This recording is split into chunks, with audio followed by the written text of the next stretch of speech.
दोस्तों यदि mid cap funds की हिस्ट्री देखें तो इन्होंने पास्ट में बहुत ही शानदार रिटर्न्स बनाकर दिए हैं। म्यूचुअल फंड पोर्टफोलियो को ग्रोथ प्रोवाइड करने के लिए मिड कैप फंड्स बहुत ही ज़्यादा जरूरी माने जाते हैं।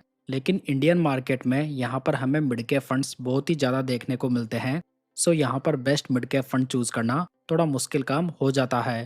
लेकिन दोस्तों आज मैं आपके लिए टॉप 5 मिड कैप फंड्स का कंपैरिजन लेकर आया हूँ, जो कि आपकी काफ़ी ज़्यादा मदद कर सकेगा। इस कंपैरिजन में हम Motilal Oswal mid cap fund, Invesco India mid cap fund, Nippon India growth mid cap fund, edelweiss mid cap fund and HDFC mid cap fund को इंक्लूड रखेंगे, जिसमें कि हम सभी पर्सपेक्टिव से इन फंड्स को आपस में रिव्यू करेंगे और जानेंगे कि इनमें से कौन सा मिड कैप फंड किस प्रकार के इन्वेस्टर्स के लिए अच्छा रहेगा और कौन सा फंड यहाँ पर बेस्ट है। तो चलिए दोस्तों, कंपैरिजन की शुरुआत फंड्स की बेसिक डिटेल से करते हैं। जहां पर यदि सबसे पहले इनके लॉन्च की बात करें तो मोतीलाल का फंड 2014 में लॉन्च हुआ था। इन्वेस्को, एडिलविस एंड एचडीएफसी यहाँ पर 2007 में लॉन्च हुए थे और यहाँ पर निप्पॉन इंडिया का फंड 1995 में लॉन्च हुआ था। यानी कि यहाँ पर पांचों फंड काफ़ी पुराने हैं और इनका एक लॉन्ग ट्रैक रिकॉर्ड अवेलेबल है। मोतीलाल का एयूएम देखें तो ये 36,000 के करीब है, इन्वेस्को का 12,000 के करीब है, निप्पॉन का ये 47,000 के आसपास है, इडलविस का देखें तो ये 17,000 करोड़ होने वाला है। वहीं पर एचडीएफसी का ये 97,000 करोड़ से ज़्यादा हो चुका है। तो यहाँ पर इन्वेस्को एंड इडलविस का एयूएम काफ़ी ज़्यादा रीजनेबल है, वहीं पर एचडीएफसी का एयूएम बहुत ही ज़्यादा हो चुका है। अगर इनके डाइट प्लान का एक्सपेंस रेशियो देखें तो ये मोतीलाल का 0.64% है, इन्वेस्को का ये 0.49% है, निप्पॉन का ये 0.62% है, इडलविस का ये 0.41% है और एचडीएफसी का ये 0.62% है।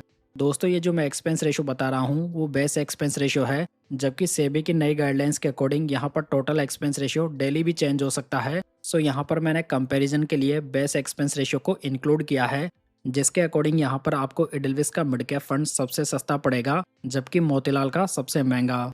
यहाँ पर मोतीलाल, इन्वेस्को एंड एचडीएफसी तीनों में 365 दिन के अंदर 1% का एग्जिट लोड एप्लीकेबल है, जबकि निप्पॉन में ये 1% विद इन 30 डेज है, जबकि इडलविस में ये 1% विद इन 90 डेज है। चलिए दोस्तों, अब इन मिड कैप फंड्स के फंड मैनेजर्स की बात करते हैं। जहां पर मोतीलाल को 2022 से मिस्टर राकेश सेठी और 2024 से मिस्टर अजय खंडेलवाल एंड 2026 से mister Varun Sharma and mister Ankit Agarwal manage कर रहे हैं। इन्वेस्को को 2023 से मिस्टर आदित्य खेमानी देख रहे हैं। निप्पॉन की बात की जाए तो इसे 2023 से मिस्टर रूपेश पटेल मैनेज कर रहे हैं। एडलविस मिड कैप फंड को 2021 से मिस्टर त्रिदीप भट्टाचार्य और 2024 से mister Dhruv Bhatia and mister Raj Coradia manage कर रहे हैं। वहीं पर एचडीएफसी मिड कैप फंड को 2007 से मिस्टर चिराग सेतलवद मैनेज कर रहे हैं।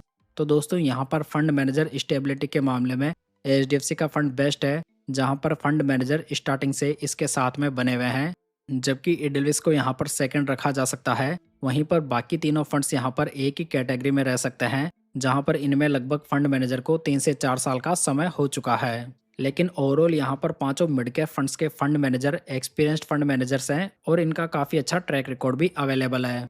दोस्तों अगर इन पांचों फंड्स के 10 सालों के रोलिंग रिटर्न्स को देखें तो यहाँ पर मोर देन 20% के रिटर्न्स मैक्सिमम टाइम्स यहाँ पर इडलविस में देखे गए हैं, जो कि 70.44% टाइम्स हैं। वहीं पर मोतीलाल में ये रेंज सबसे कम है, जो कि 38.72% टाइम्स ही है। 10 से 20 की कैटेगरी में देखें तो ये मोतीलाल के सबसे ज़्यादा हैं, तो ऑब्वियसली यहाँ पर इसके मोर देन 20% में कम रिटर्न्स है, तो यहाँ पर ये 10 से 20% में लीड कर रहा है। वहीं पर 10 सालों के मिनिमम रिटर्न्स को देखें तो ये सबसे कम निप्पॉन के हैं, जो कि 15.99% है, जबकि बाकी फंड्स में यहाँ पर कोई खास डिफरेंस नहीं है। 10 सालों के मैक्सिमम रिटर्न्स की बात की जाए तो यहाँ पर इडलविस मिड कैप फंड लीड कर रहा है, जिसके रिटर्न्स 25.18% है। वहीं पर निप्पॉन के ये सबसे कम है, जो कि 22.53% है। साथ ही यदि 10 सालों के एवरेज रिटर्न्स को देखें तो ये निप्पॉन के सबसे कम है, जो कि 19.52% है, और यहाँ पर भी सबसे बेस्ट रिटर्न्स एडलविस के हैं, जो कि 21.31% है। तो दोस्तों यहाँ पर यदि रोलिंग रिटर्न्स के बेसिस पर देखें तो यहाँ पर Edelweiss and mid cap fund best रहे हैं, जबकि आपको थोरोली 10 साल के रिटर्न्स देखने हो तो यहाँ पर मोतीलाल बीच बीच में काफ़ी ज़्यादा अनकंसिस्टेंट रहा है। तो यहाँ पर यदि रोलिंग रिटर्न्स के बेसिस पे इन्हें रैंकिंग देनी हो तो यहाँ पर एडलविस फर्स्ट रहेगा, एचडीएफसी सेकंड रहेगा, निप्पॉन थर्ड, इन्वेस्को फोर्थ, जबकि मोतीलाल यहाँ पर फिफ्थ पोजीशन पे रहेगा। चलिए दोस्तों, अब इन पांचों फंड्स के सीएजीआर रिटर्न्स को भी देखते हैं, जहां पर लास्ट 10 ईयर्स में मोतीलाल के रिटर्न 17.83% है, इन्वेस्को की ये 20.51% है, निप्पॉन के 19.70% है, एडेलविस के 20.19% है और एचडीएफसी के 18.86% है। बात करें लास्ट 5 ईयर्स की तो मोतीलाल के ये 23.33% है, इन्वेस्को के 22.30% है, निप्पॉन के ये 22.02% है, एडेलविस के ये 21.22% है और एचडीएफसी के यहाँ पर 21.05% है। बात करें लास्ट 3 ईयर्स के रिटर्न्स की तो यहाँ पर मोतीलाल के 18.99% है, इन्वेस्को के 26% है, निप्पॉन के ये 23.72% है, एडेलविस के ये 24% है और एचडीएफसी के ये 20.99% है। वहीं पर लेटेस्ट 1 ईयर में मोतीलाल के रिटर्न्स यहाँ पर नेगेटिव में है जो कि 5.60% है, इन्वेस्को के ये 11.68% है, निप्पॉन के 10.65% है, एडेलविस के 7.95% है और एचडीएफसी के ये 7.43% है।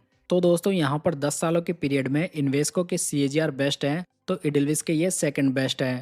वहीं पर 10 सालों के पीरियड में मोतीलाल के सबसे कम रिटर्न्स हैं जो कि लास्ट 1-1.5 साल की खराब परफॉर्मेंस की वजह से हो चुके हैं, वरना ये फंड कुछ समय पहले तक इस कैटेगरी का बेस्ट फंड था। लेकिन दूसरी ओर लास्ट 1 ईयर में जहाँ पर सभी फंड्स ने पॉजिटिव में रिटर्न्स बनाकर दिए हैं, लेकिन यहाँ पर भी मोतीलाल का ये फंड नेगेटिव में रिटर्न्स बनाकर दे रहा है।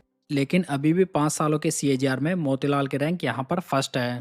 चलिए दोस्तों आगे बढ़ते हैं और इन पांचों फंड्स के अपसाइड कैप्चर रेशियो को देखते हैं, जहां पर मोतीलाल का ये 90 है, इन्वेस्को का 108 है, निप्पॉन का 101 है, एडेलविस का ये 100 है, एचडीएफसी का ये 90 है और कैटेगरी एवरेज का ये 93 है।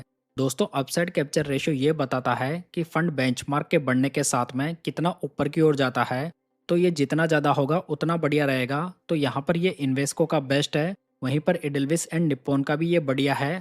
हालांकि प्रेजेंट टाइम में ये एचडीएफसी और मोतीलाल का कैटेगरी एवरेज से कम चल रहा है। वहीं पर यदि डाउनसाइड प्रोटेक्शन को देखें तो ये मोतीलाल की 92 है, इन्वेस्को की 98 है, निप्पॉन की देखें तो ये 89 है, एडेलविस की ये 85 है और एचडीएफसी की ये 77 है, जबकि कैटेगरी एवरेज की ये 93 है। दोस्तों डाउनसाइड प्रोटेक्शन जितनी कम होगी उतना वो फंड के लिए बढ़िया माना जाएगा। कहने का मतलब यह है कि जिसकी डाउनसाइड प्रोटेक्शन कम होगी वो फंड मार्केट करेक्शन में कंपैरेटिवली कम गिरेगा। तो यहाँ पर ये एचडीएफसी का बेस्ट है, हालांकि मोतीलाल का अपसाइड भी कम है, वहीं पर इसका डाउनसाइड भी इतना बढ़िया नहीं है। साथ ही दोस्तों आप यहाँ पर देख सकते हैं कि इन्वेस्को का अपसाइड कैप्चर रेशियो तो बेस्ट है, लेकिन इसकी डाउनसाइड प्रोटेक्शन भी सबसे कम है। यानी कि ये फंड एक हाई वोलेटाइल नेचर का फंड है जो कि बढ़ता भी ज़्यादा है, तो यहाँ पर करेक्शन भी ज़्यादा आते हैं। दोस्तों यदि आप म्यूचुअल फंड्स को बारीकी से सीखना चाहते हैं और म्यूचुअल फंड के सभी कॉन्सेप्ट को बहुत ही आसान भाषा में सीखना चाहते हैं, तो इसके लिए मैंने म्यूचुअल फंड्स की एक बहुत ही बढ़िया मास्टर ई बुक तैयार की है, जिसे कि आप डिस्क्रिप्शन बॉक्स या पिन कमेंट से डाउनलोड कर सकते हैं। तो चलिए अब वीडियो पे आते हैं और इन फंड्स का हम पोर्टफोलियो देखते हैं। जहां पर यदि नंबर ऑफ स्टॉक्स की बात की जाए तो मोतीलाल में ये 26 है, इन्वेस्को में 42 है, निप्पॉन में ये 99 है, एडेलविस में ये 90 है और एचडीएफसी में ये 76 है। साथ ही आप यहाँ पर इनके टॉप 10 स्टॉक्स का वेटेज देख सकते हैं, जहां पर मोतीलाल और इन्वेस्को में कम स्टॉक्स होने की वजह से कॉन्सेंट्रेशन थोड़ा ज़्यादा है, वहीं पर निप्पॉन, एडेलविस एंड एचडीएफसी का डाइवर्सिफिकेशन काफ़ी बढ़िया नज़र आ रहा है। साथ ही यदि इनका पी रेशियो देखें तो ये मोतीलाल और इन्वेस्को का कंपेरेटिवली काफ़ी हाई है, यानी कि ये फंड्स ग्रोथ कंपनीज को पिक करते हैं। वहीं पर एचडीएफसी मिड कैप फंड का वैल्यूएशन यहाँ पर सबसे ज़्यादा रीजनेबल दिखाई दे रहा है। बात करें टर्नओवर रेशियो की, जो कि हमें ये बताता है कि फंड मैनेजर पोर्टफोलियो स्टॉक्स में कितने ज़्यादा चेंजेस करता है विद इन ए 1 ईयर, तो ये मोतीलाल का 84% है, इन्वेस्को का 32% है, निप्पॉन का ये 5% है, एडेलविस का 36% है एंड एचडीएफसी का ये 4.55% है। तो दोस्तों यहाँ पर मोतीलाल का टर्नओवर रेशियो काफ़ी ज़्यादा है, जो कि इस फंड की स्ट्रेटेजी को भी इंडिकेट कर रहा है, यानी कि ये फंड पोर्टफोलियो में काफ़ी ज़्यादा चेंजेस करके रिटर्न्स बनाने के ऊपर फोकस करता है। यानी कि जो स्टॉक्स अभी ट्रेंड में है और ऊपर की ओर जा रहे हैं वो इसके पोर्टफोलियो में शामिल किए जाते हैं और जब उसकी ग्रोथ समाप्त हो जाती है तो उसे रिप्लेस कर दिया जाता है। वहीं पर इन्वेस्को एंड एडेलविस के टर्नओवर रेशियो रीजनेबल माने जा सकते हैं, जबकि निप्पॉन एंड एचडीएफसी के टर्नओवर रेशियो को देखें तो ये काफ़ी कम है। यानी कि ये फंड्स स्टॉक खरीदते हैं और लॉन्ग टर्म इन्वेस्टिंग को फॉलो करते हैं, जहां पर रिस्क की मात्रा बाकी फंड्स के मुकाबले काफ़ी कम हो जाती है। साथ ही यहाँ पर आप इनकी प्रेजेंट कैश होल्डिंग को देख सकते हैं, जहां पर मोतीलाल एंड एचडीएफसी ने काफ़ी बड़ा अमाउंट कैश में भी होल्ड किया हुआ है, जबकि बाकी तीनों फंड्स में यहाँ पर कोई खास कैश होल्डिंग नहीं है। दोस्तों आप यहाँ पर इन पांचों फंड्स का एसेट एलोकेशन देख सकते हैं, जहां पर मोतीलाल ने स्मॉल कैप स्टॉक्स में कोई भी एलोकेशन नहीं लिया हुआ है, जबकि बाकी चारों फंड्स का स्मॉल कैप स्टॉक्स में भी अच्छा खासा एक्सपोजर है। जहां पर एचडीएफसी जो कि एक वैल्यू फंड है उसका एलोकेशन स्मॉल कैप फंड्स में सबसे ज़्यादा है। चलिए दोस्तों, अब इन फंड्स के रिस्क रेशियोज पे नज़र डालते हैं। जहां पर अल्फा देखें तो ये मोतीलाल का नेगेटिव में 0.44% है, इन्वेस्को का 3.81% है, निप्पॉन का ये 3.31% है, एडेलविस का 4.07% है और एचडीएफसी का 3.13% है। दोस्तों, जो अल्फा रेशो है वो हमें ये बताता है कि जो फंड है वो अपने बेंचमार्क के कंपैरिजन में कितने बेटर रिटर्न्स बनाकर दे रहा है। तो यहाँ पर ये एडेलविस का बेस्ट है, जबकि मोतीलाल अपने बेंचमार्क को बीट करने में नाकाम रह रहा है। बीटा की बात करें तो ये मोतीलाल का 0.95 है, इन्वेस्को का 1.01 है, निप्पॉन का 0.97 है, एडेलविस का 0.95 है और एचडीएफसी का ये 0.85 है। दोस्तों, बीटा रेशो जो होता है वो ये इंडिकेट करता है कि फंड कितना ज़्यादा वॉलेटाइल है।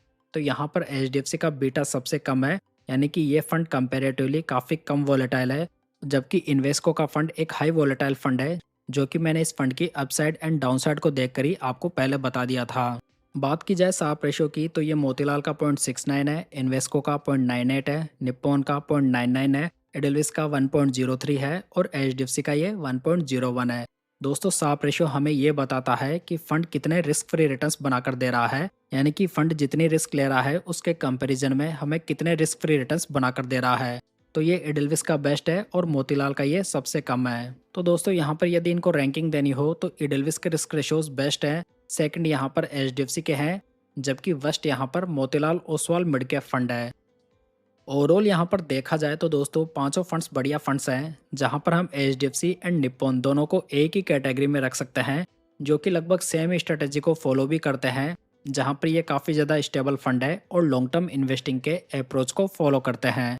वहीं पर बात की जाए इन्वेस्को एंड मोतीलाल की तो ये दोनों एग्रेसिव फंड्स हैं, जिनमें कि मोतीलाल तो काफ़ी ज़्यादा अलग फंड है, जिसमें कि काफ़ी लिमिटेड स्टॉक्स के साथ में अप्रोच किया जाता है, जहां पर हमें बुल मार्केट में काफ़ी बढ़िया रिटर्न्स मिल सकते हैं, तो बेयर मार्केट में यहां पर हायर करेक्शन भी देखने को मिल जाते हैं। वहीं पर यदि बात की जाए एडेलविस मिड कैप फंड की तो ये फंड ना तो बहुत ज़्यादा एग्रेसिव है ना बहुत ज़्यादा डिफेंसिव। इसी वजह से ये फंड लगातार कई सालों से कंसिस्टेंट परफॉर्म भी करता हुआ आ रहा है। तो यहाँ पर यदि इन पांचों में से किसी एक फंड को फर्स्ट रखना हो तो वो एडेलविस मिड कैप फंड होगा, जिसका कि बेस्ट एक्सपेंस रेशियो काफ़ी कम है, बेस्ट अल्फा जनरेटिंग फंड है, साथ ही इसका एयूएम भी काफ़ी ज़्यादा रीजनेबल है। इनके अलावा ये फंड हर प्रकार के मार्केट में लगातार अच्छा परफॉर्म करते हुए आ रहा है। बाकी दोस्तों, यदि कोई इन्वेस्टर ऑलरेडी इनमें से किसी भी मिड कैप फंड में इन्वेस्ट कर रहा है तो वहां पर उसे कंटिन्यू करने में कोई प्रॉब्लम नहीं होनी चाहिए। लेकिन Motilal Oswal mid cap fund को लेकर काफ़ी ज़्यादा इन्वेस्टर्स अपसेट रहते हैं। लेकिन दोस्तों, ये फंड सबके लिए नहीं है। इस फंड के साथ में ओनली अल्ट्रा एग्रेसिव इन्वेस्टर्स को ही जाना चाहिए, क्योंकि यहाँ पर वॉलेटिलिटी की मात्रा काफ़ी हाई रहती है, जहाँ पर कि बीच बीच में फंड लंबे समय तक अंडर परफॉर्म भी कर सकता है।